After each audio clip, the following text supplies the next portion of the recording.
Not guilty of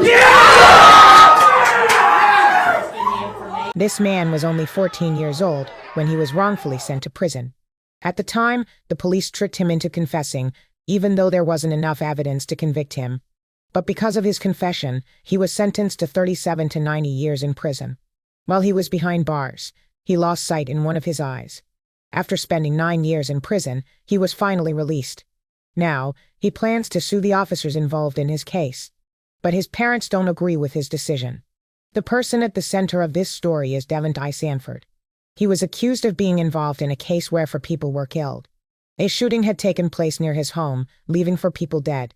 At the time, Sanford was standing outside his house in his pajamas, a good distance away from the crime scene, when a police officer walked up and arrested him. He was interrogated for 2 days without a parent or guardian present.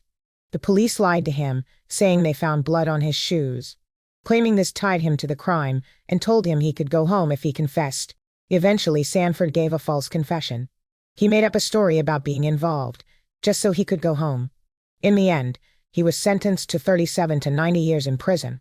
A few weeks later, a professional hitman named Vincent Smothers was arrested and confessed to the murders. But Sanford was still kept in prison. After many appeals, Sanford was finally set free. He spent 9 years in prison and even lost an eye while he was there. Devin now wants to sue the officers who wrongfully accused him, but after receiving a $7.5 million settlement for his release, his parents are urging him not to go through with it. So, do you support him suing the police officers who framed him? Share your thoughts in the comments.